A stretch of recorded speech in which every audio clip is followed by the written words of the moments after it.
This is that. At Pentecost, the Spirit of God is bringing boldness and hope and joy to the disciples after the resurrection of Jesus. Peter is now out in the streets looking around at what's taking place and says that these days are the days of harvest that Joel spoke of. Joel was a prophet of Judah, lived in days when Jerusalem and the area around it was all damaged by locusts and drought and failures of harvest and war. And after he's gone through that, he speaks of a promise for the people of Jerusalem with these beautiful words of God that you will have heard. I will repay you for the years the locusts have eaten, with autumn and spring rains falling and harvests that are overflowing. And he speaks, Joel speaks of what these days of promise will look like, what they will feel like when they come. And he uses these words: I will pour out my spirit on all people. Your sons and daughters will prophesy, and your old men will dream dreams. Your young men will see visions. Even on my servants, both men and women, I will pour out my spirit in those days.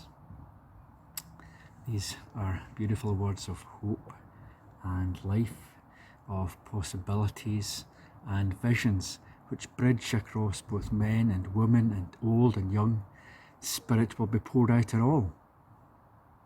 And here is Peter, who has been with Jesus through those 3 years of ministry, and he's seen healing and he's seen harvest,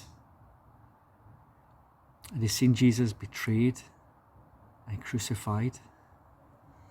Remember, he ran to the tomb on the Sunday only to find it empty.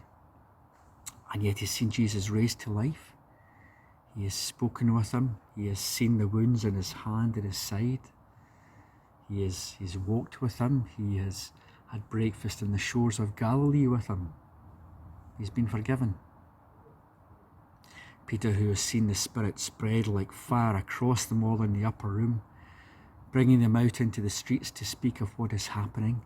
This Peter turns to the words of Joel and says,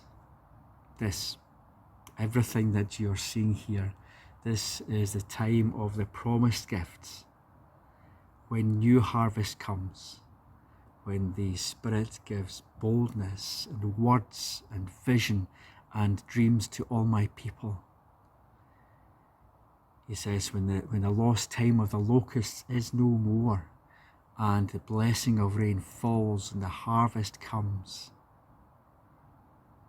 This time that Joel saw, what you see now, this time is that time of new hope, of new life, of redeeming the time, of new visions, of new dreams across all our people.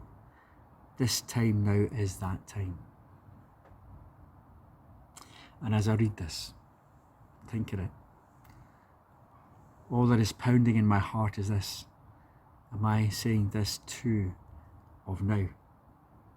This is still the time of Pentecost. This is still the time of harvest.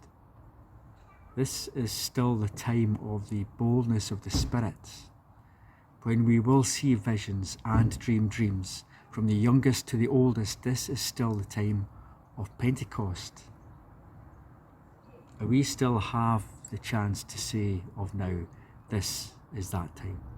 We still have the chance to say yes to the Spirit of God pouring into our lives, to speak the visions that we see and the dreams that we dream. This is still the time of Pentecost.